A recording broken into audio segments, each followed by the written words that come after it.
The Arizona sun beat down mercilessly on the red sandstone walls of the canyon as Jake Loner Morrison guided his weathered horse, Thunder, along the narrow trail.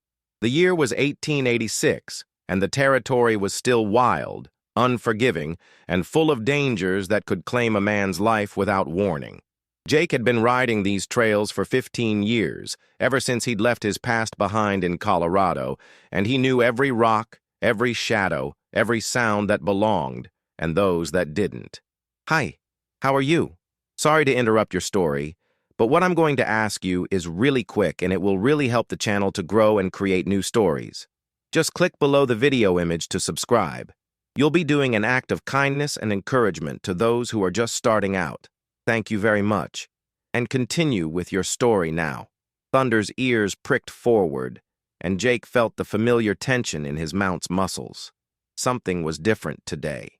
The usual silence of Red Canyon felt heavier, more oppressive. Jake pulled his hat lower over his weathered face, his steel-gray eyes scanning the towering walls that rose like ancient sentinels around him. At 32 years old, Jake Morrison was a man carved by the harsh realities of frontier life. His hands, calloused from years of rope work and gunfighting, rested easily on the reins. A Colt .45 hung at his hip, and a Winchester rifle was secured in his saddle scabbard. He'd learned long ago that in this territory, a man's survival depended on his ability to read the land and trust his instincts. As Thunder picked his way carefully down a steep section of the trail, Jake noticed something unusual wedged between two rocks about 20 feet up the canyon wall.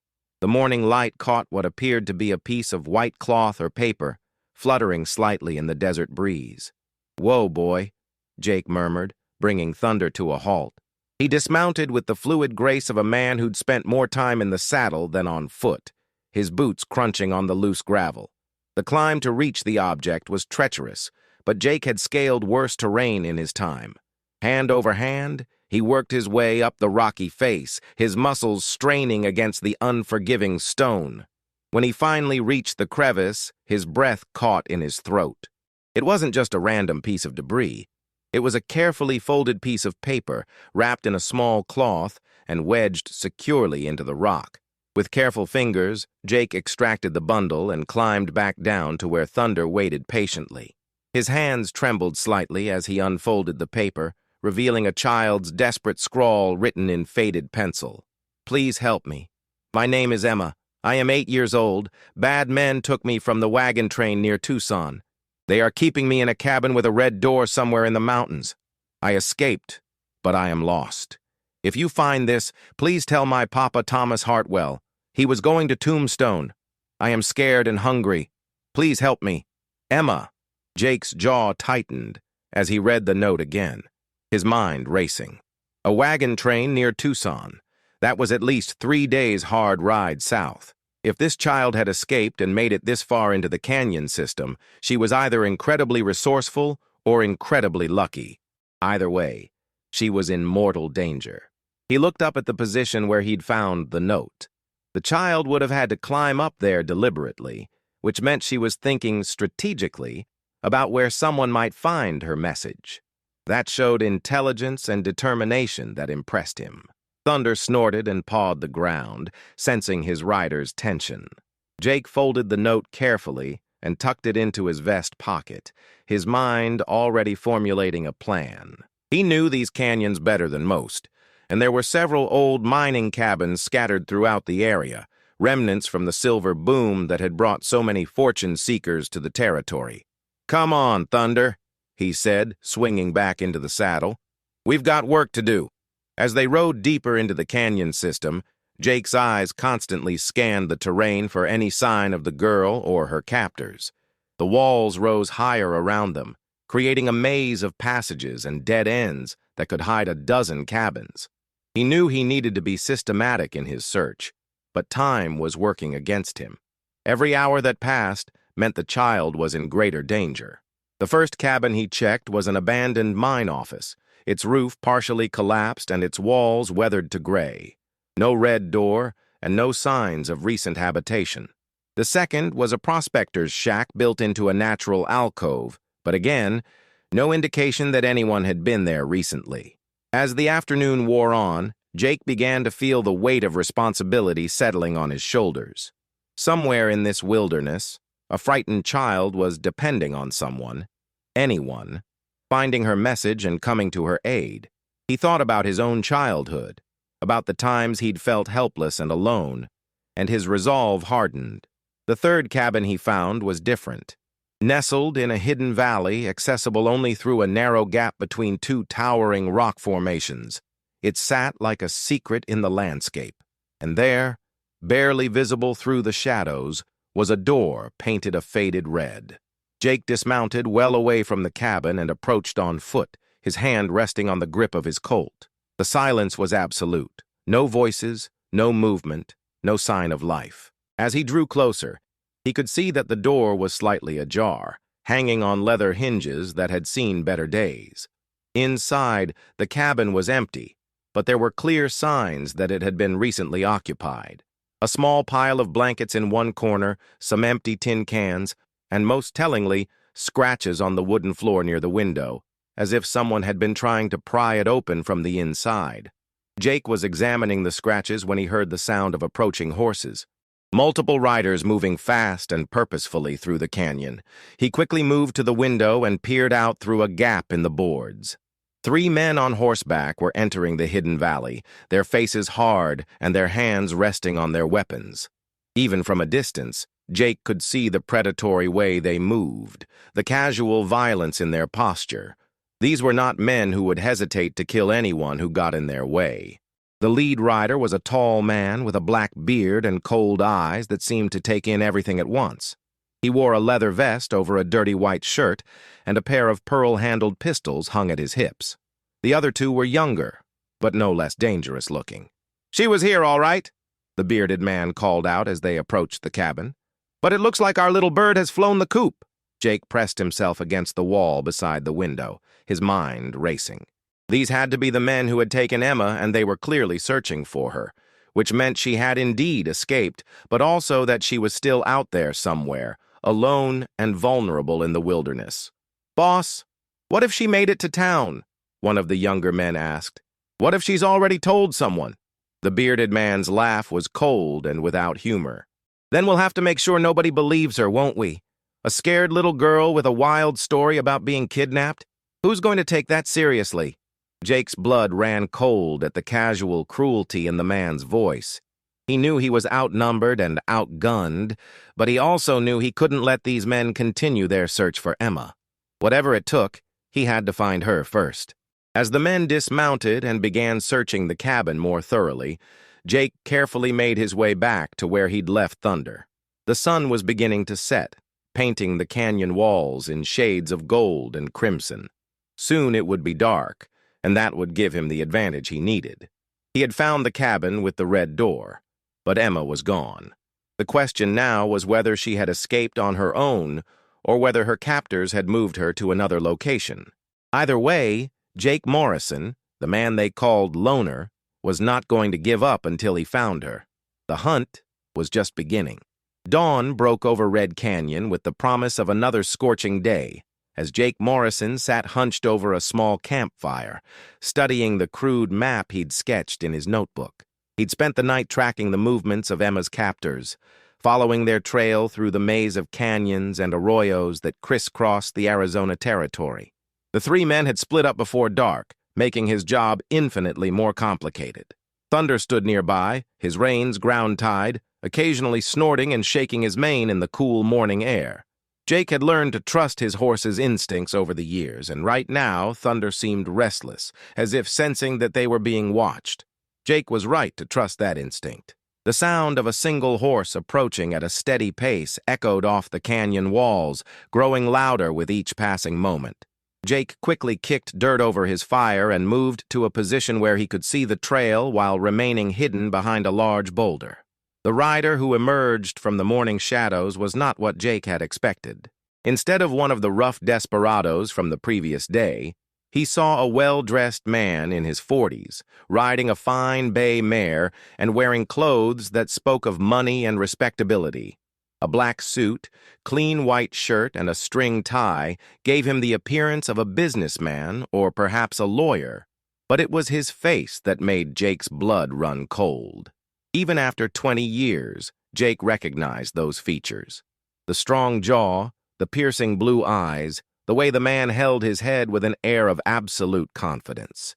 It was a face that had haunted Jake's nightmares for 2 decades, a face he'd hoped never to see again. Thomas Hartwell, the man who had destroyed Jake's family and driven him into exile in the wilderness. But Thomas was calling out as he rode, his voice carrying clearly in the thin air. "Hello? Is anyone there? I'm looking for my daughter. Her name is Emma Hartwell." Jake's mind reeled. Thomas Hartwell was claiming to be Emma's father? The same Thomas Hartwell who had been responsible for the death of Jake's younger brother all those years ago in Colorado? The coincidence seemed impossible, yet here he was, using the exact name that had been written in the child's desperate note. Against every instinct screaming at him to remain hidden, Jake stepped out from behind the boulder, his hand resting casually on his gun belt. "That's far enough, mister," he called out. "State your business." Thomas reined in his horse and raised his hands slightly, showing he meant no immediate threat. "My name is Thomas Hartwell," he said, his voice steady and authoritative. "I'm looking for my daughter, Emma. She was taken from our wagon train 3 days ago near Tucson. I've been following every lead, every rumor, trying to find her." Jake studied the man's face, looking for any sign of deception. Thomas had aged, of course. His dark hair was now streaked with silver, and lines of worry and responsibility marked his features. But those eyes were the same, still holding that calculating intelligence that had made him so dangerous 20 years ago. "What makes you think she's in this area?" Jake asked, not moving any closer. "I spoke with a trader in Tombstone yesterday," Thomas replied. "He said he'd heard rumors of men holding a child somewhere in the canyon country. I've been searching ever since." He paused, studying Jake's face with growing recognition. "Do I know you, friend? You look familiar." Jake's jaw tightened. "Name's Morrison, Jake Morrison, and I might have some information about your daughter." The recognition in Thomas's eyes sharpened, and Jake saw the exact moment when the man remembered. "Jake Morrison," Thomas said slowly. "Jake Morrison from Colorado. Well, I'll be damned. After all these years." "Yeah," Jake said grimly. "After all these years." The two men stared at each other across 20 feet of desert sand, the weight of their shared history hanging between them like a loaded gun. Finally, Thomas spoke again, his voice carefully controlled. "Jake, I know we have history, but if you know something about my daughter, I'm begging you to tell me. She's just 8 years old. She's innocent in all of this." Jake reached into his vest pocket and pulled out the note, unfolding it carefully. "Found this yesterday, wedged in the rocks about 5 miles south of here." He held it up so Thomas could see the childish handwriting. "Says her name is Emma, and that her father is Thomas Hartwell, heading to Tombstone." Thomas's face went white as he read the note, and for a moment, Jake saw genuine anguish in the man's eyes. "That's her handwriting," Thomas whispered. "Dear God, she's alive. She escaped." He looked up at Jake with desperate hope. "Where did you find this? Have you seen her?" Despite his hatred for Thomas Hartwell, Jake found himself moved by the man's obvious pain. "Found it in Red Canyon, about a day's ride from here. I tracked it back to an old mining cabin with a red door, just like she described, but she was gone by the time I got there." "Gone?" Thomas's voice cracked slightly. "What do you mean, gone?" "I mean her captors were looking for her too. 3 men, armed and dangerous. They're still out there, still hunting her." Jake folded the note and put it back in his pocket. "Question is, what are you really doing here, Thomas? Because the Thomas Hartwell I knew 20 years ago wouldn't ride into hostile territory alone to rescue anyone." Thomas's face hardened. "People change, Jake. I'm not the same man I was in Colorado." "Aren't you?" Jake's voice was cold. "Because the way I remember it, you were pretty good at using other people's children to get what you wanted. My brother Billy was just 16 when you—" "Stop!" Thomas's voice was sharp. "Just stop! Yes, I made mistakes in Colorado. Terrible mistakes. But Emma is my daughter, Jake. My blood. And I'll do whatever it takes to get her back safely. Jake studied Thomas's face, looking for any sign that this was another one of his elaborate schemes. But the pain in the man's eyes seemed genuine, and Jake had to admit that the handwriting in the note did match the name Thomas had given. All right, Jake said finally. Let's say I believe you. Let's say Emma really is your daughter. That still doesn't explain what you were doing on a wagon train near Tucson, or why someone would want to kidnap her. Thomas dismounted and walked closer, his hands visible and away from his weapons. I've been living in California for the past 15 years, he said. Made my fortune in shipping and real estate. Emma's mother died 2 years ago, and I decided to bring Emma east to meet her grandmother in St. Louis. We joined a wagon train in Los Angeles for safety. And the kidnapping? We were attacked 2 nights out from Tucson. Bandits, I thought at first, but they only took Emma. They killed the wagon master and 2 other men, but they specifically targeted her. Someone knew she was valuable. Jake felt a chill run down his spine. Valuable how? Thomas hesitated, and Jake saw the old calculating look return to his eyes. I may have made some enemies in California, business rivals who might see Emma as leverage against me. What kind of business rivals? The kind that don't hesitate to use violence to get what they want. Thomas met Jake's gaze directly. Look, Jake, I know you have every reason to hate me. What happened to Billy? I've regretted it every day for 20 years. But Emma is innocent. She doesn't deserve to pay for my sins. Jake was quiet for a long moment, wrestling with conflicting emotions. His hatred for Thomas Hartwell ran deep, but the thought of an 8-year-old girl alone in the wilderness was more than he could bear. The men who took her, Jake said finally. Did you get a good look at any of them? The leader was a tall man with a black beard, wore pearl-handled guns. The others called him Crenshaw. Jake's blood ran cold. Marcus Crenshaw was a name he knew well, a killer and kidnapper who worked for whoever paid him best. If Crenshaw had Emma, then the situation was even more dangerous than Jake had thought. Crenshaw, Jake repeated.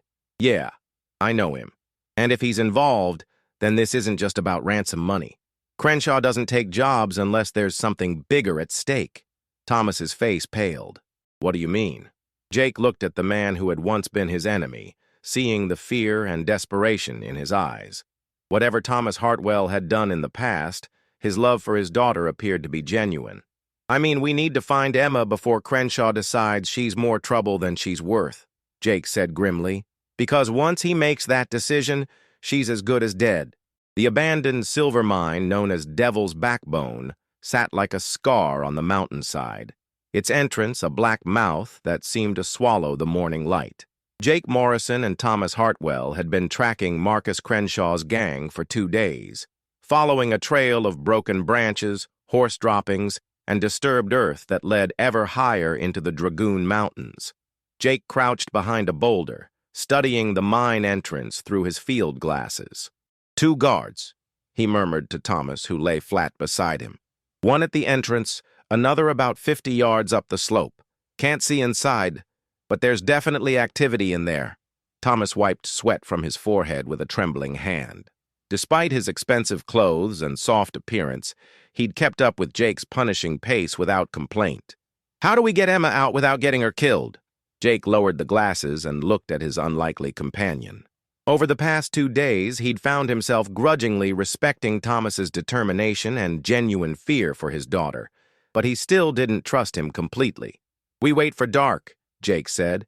Then we go in quiet-like. But first, I need to know something, Thomas. And I need the truth this time.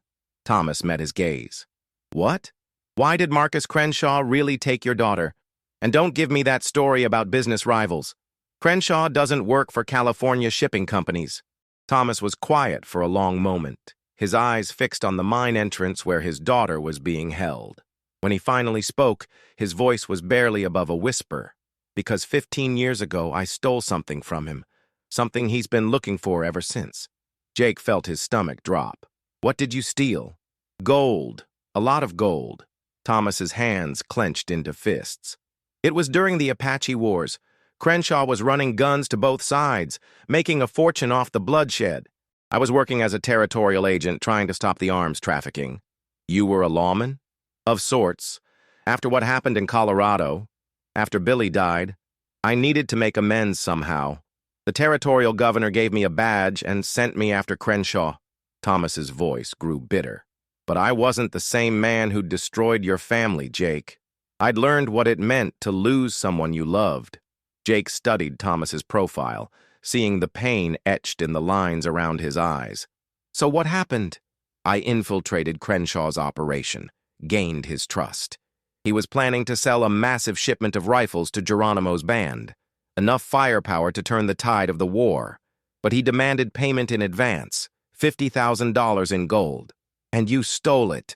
I intercepted the gold shipment and turned it over to the army. The weapons deal fell through and Crenshaw's operation collapsed. But he escaped, and he's been hunting me ever since. Jake felt a chill of understanding. He doesn't just want the gold back, he wants revenge.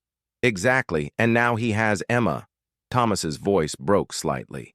She's paying for my sins, just like Billy paid for them 20 years ago. The mention of his brother's name brought back a flood of painful memories for Jake. Billy Morrison had been just 16, full of dreams and ambition, when Thomas Hartwell's schemes had gotten him killed. Jake had sworn that day to make Thomas pay, but life had taken them in different directions. "Tell me about Billy," Thomas said quietly. "Tell me what really happened that day." Jake's jaw tightened. "You know what happened? You sent him into that mine knowing it was unstable. You needed someone small enough to crawl through the collapsed tunnel and plant those charges, and you didn't care that he was just a kid." "I cared," Thomas said fiercely. "I cared more than you know. But I was desperate, Jake. My investors were breathing down my neck, and if I didn't produce results, so you sacrificed my brother to save your own skin." "No!" Thomas turned to face him, his eyes blazing. "I sent Billy in there because I thought he was the only one skilled enough to do it safely. He was the best young miner I'd ever seen, and I trusted him to what? To die for your greed?" Jake's voice was cold with old anger. "He was 16 years old, Thomas. 16. And you sent him into a death trap." Thomas was quiet for a moment, then spoke in a voice heavy with regret. "I've relived that day 1,000 times, Jake. I've wondered what would have happened if I'd gone in myself, if I'd found another way, if I'd just walked away from the whole damn mine. But I can't change the past. All I can do is try to save Emma now." Jake stared at the mine entrance, his mind churning with conflicting emotions. Part of him wanted to walk away, to let Thomas face the consequences of his actions alone. But another part, the part that remembered Billy's laughter and dreams, couldn't bear the thought of another innocent child paying for adult mistakes. "There's something else," Thomas said suddenly. "Something I never told you about that day in Colorado." Jake looked at him sharply. "What?" "Billy didn't die in the cave-in." The words hit Jake like a physical blow. "What are you talking about? I saw his body. I buried him myself." "You buried someone, yes. But it wasn't Billy."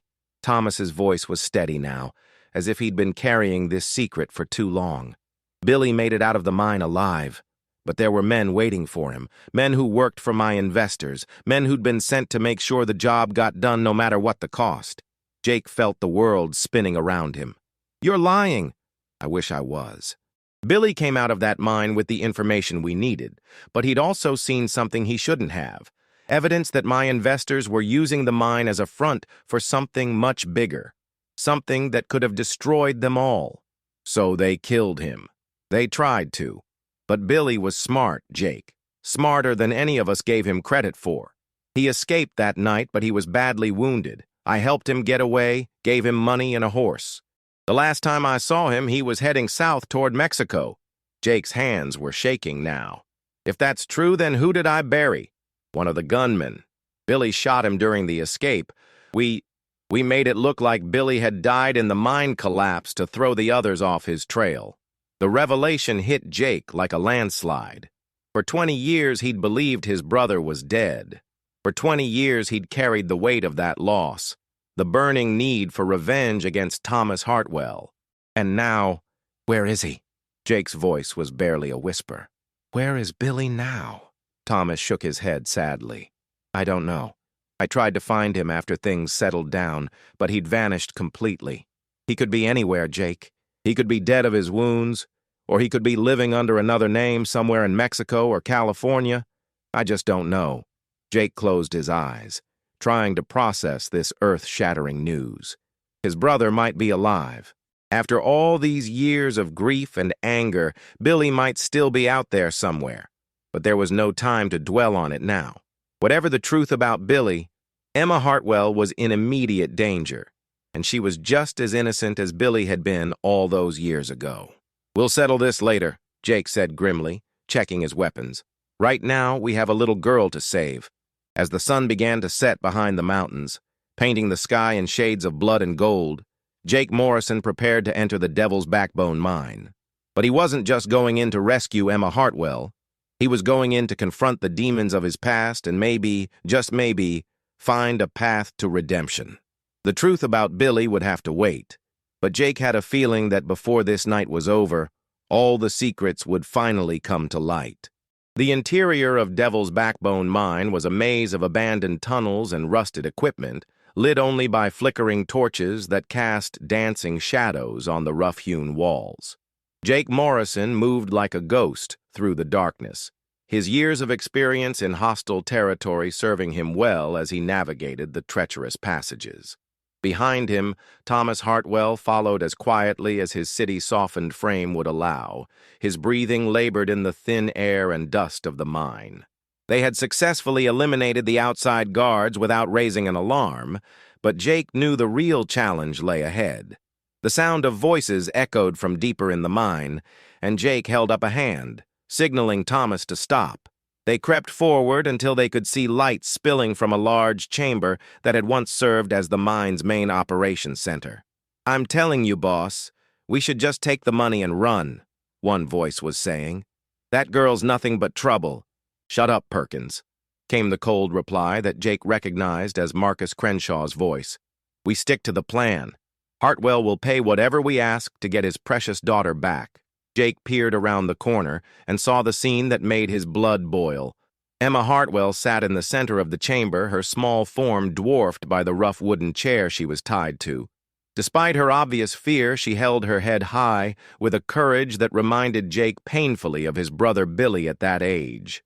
Crenshaw stood near her, his pearl-handled guns gleaming in the torchlight. Two other men lounged against the far wall, their rifles within easy reach. The odds weren't good, but Jake had faced worse. "When is Papa coming?" Emma asked, her young voice steady despite her circumstances. Crenshaw laughed, a sound devoid of warmth. "Oh, he's coming, little one. In fact, I suspect he's closer than you think." He looked directly at the tunnel entrance where Jake was hiding. "Isn't that right, Morrison? Why don't you and old Thomas come out and join the party?" Jake cursed silently. Somehow Crenshaw had known they were coming. He stepped into the chamber, his hands raised but ready to draw at a moment's notice. Thomas emerged behind him, his face pale but determined. "Let her go, Crenshaw," Jake said. "Your quarrel is with Thomas, not with an innocent child." "Innocent?" Crenshaw's laugh was bitter. "There's nothing innocent about the Hartwell family, Morrison. They've been lying to you from the beginning." "Papa!" Emma cried out, struggling against her bonds. "I knew you'd come for me." But Thomas wasn't looking at his daughter. His eyes were fixed on something behind Crenshaw, and Jake saw his face go white with shock. "No," Thomas whispered. "It can't be." A figure stepped out of the shadows at the back of the chamber, and Jake felt his world tilt on its axis. The man was older, scarred, and weathered by hard living, but the face was unmistakable. It was a face Jake had mourned for 20 years. "Hello, Jake," Billy Morrison said quietly. "It's been a long time." Jake's gun was in his hand before he realized he'd drawn it, but he couldn't seem to make his finger pull the trigger. "Billy?" His voice cracked like a teenager's. "You're alive. You're really alive. Alive and well, big brother. Though I go by William Crenshaw these days." Billy's smile was cold and unfamiliar. "Marcus here is my business partner. Has been for 15 years. The pieces fell into place with sickening clarity. You're behind this. You're the one who ordered Emma's kidnapping. Guilty as charged. Billy walked closer, and Jake could see the hard lines that life had carved into his younger brother's face. Though I prefer to think of it as collecting a long overdue debt. Thomas found his voice. Billy, I don't understand. I helped you escape. I saved your life. You destroyed my life. Billy's composure cracked, revealing the rage beneath. Do you have any idea what it's like to be 16 years old and suddenly have no family, no home, no identity?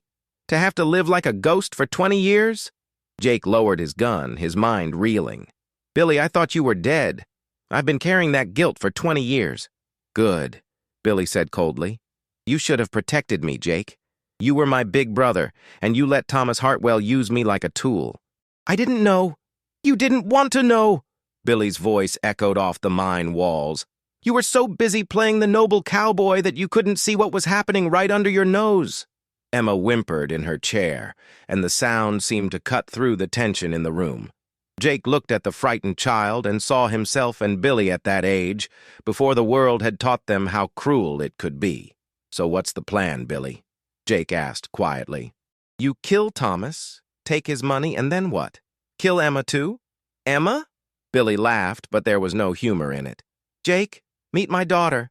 The words hit Jake like a physical blow. What? Emma Crenshaw, though she's been going by Emma Hartwell for the past 2 years. Billy's voice was filled with bitter satisfaction. Thomas here has been raising my child, thinking she was his own. Thomas staggered as if he'd been shot. That's impossible. Emma is my daughter. Her mother was my wife. Her mother was Sarah Mitchell, Billy said. The woman you stole from me in California.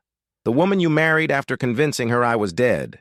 Jake looked at Emma with new eyes, and suddenly he could see it. The Morrison family resemblance in the shape of her eyes, the stubborn set of her jaw. Dear God. Sarah died believing I was dead, Billy continued, his voice heavy with old pain. She never knew I was alive, never knew I was looking for her. And when she died, Thomas took my daughter and raised her as his own. Thomas was shaking his head in denial. No, you're wrong. Sarah never mentioned... Sarah thought I was dead because that's what you told her. Billy's control finally snapped. You found her in San Francisco, told her I'd been killed in a mining accident, and then swept her off her feet with your money and your lies? Jake felt the weight of 20 years of misunderstanding crushing down on him. Billy, even if all that's true, Emma doesn't deserve to pay for it. She's just a child. She's my child, Billy said fiercely, and I'm taking her home where she belongs. Home? Emma spoke up for the first time since the revelations began, her young voice confused and frightened. But Papa Thomas is my home, I don't know you. The words hit Billy like a slap, and Jake saw his brother's face crumble for just a moment before the hard mask returned. You'll learn to know me, Emma. We're family. No, Emma said with surprising firmness. Papa Thomas is my family. He reads me stories and teaches me to ride and makes me feel safe. You're just a scary man who had bad men take me away. Jake saw his opportunity and took it. In one fluid motion, he drew his gun and fired. Not at Billy, but at the rope holding Emma to the chair. The bullet severed the bonds cleanly, and Emma tumbled free. Run, Emma, Jake shouted. Get out of here! Chaos erupted in the chamber. Marcus Crenshaw went for his guns, but Thomas was faster than anyone expected, tackling the outlaw and sending them both crashing to the ground. The other 2 gunmen raised their rifles, but Jake was already moving, diving behind a pile of mining equipment as bullets whined off the rock walls. Emma ran toward the tunnel entrance, but Billy intercepted her, scooping her up despite her struggles. You're coming with me, daughter, whether you like it or not. Put her down, Billy, Jake said, emerging from cover with his gun trained on his brother. This ends now. Billy held Emma in front of him like a shield, his own gun pressed to her temple. Does it, Jake? Are you really going to shoot your own brother to save Thomas Hartwell's happiness? Jake's hand was steady, but his heart was breaking. She's not a possession, Billy. She's a little girl who deserves to choose her own family. I chose, Emma said suddenly, her voice ringing with surprising authority for such a young child. I choose Papa Thomas. He's been my papa for as long as I can remember, and I love him. Billy's face contorted with pain and rage. "I'm your real father." "No," Emma said firmly. "A real papa doesn't scare his little girl. A real papa doesn't have bad men tie her up. Papa Thomas would never hurt me." For a moment, Jake thought Billy might listen to reason. But then his brother's face hardened again, and Jake knew there was only one way this could end. "I'm sorry, Billy," Jake whispered, and pulled the trigger. The shot echoed through the mine like thunder. Billy staggered, his gun falling from nerveless fingers as he clutched his shoulder. Emma broke free and ran to Thomas, who gathered her in his arms with tears streaming down his face. "It's over," Jake said, keeping his gun trained on his wounded brother. "It's finally over." Billy looked up at him with eyes full of pain and betrayal. "You chose him over me, your own brother." "I chose an innocent child over revenge," Jake replied sadly. "Something you should have done a long time ago." As the sound of approaching horses echoed from outside the mine, the sheriff and his deputies drawn by the gunshots, Jake Morrison looked at his brother and felt the weight of 20 years of guilt and anger finally lifting from his shoulders. The truth had been revealed at last. Billy was alive, but the brother Jake had loved was gone, replaced by a man consumed with bitterness and revenge. Emma was safe in the arms of the only father she'd ever known. And Jake finally understood that sometimes the family you choose is more important than the family you're born with. "Come on," he said to Thomas and Emma. "Let's go home." As they walked out of Devil's Backbone Mine and into the Arizona sunset, Jake Morrison, the man they called Loner, realized he wasn't alone anymore. He had found his family at last, in the most unlikely of places and circumstances. The past was finally buried, and the future stretched ahead like an open trail, full of possibility and hope. Hello, how are you? Did you enjoy the story? Like, share, comment on which city you're watching from, and subscribe to the channel to help us continue adding new amazing videos. Thank you very much, and come back often.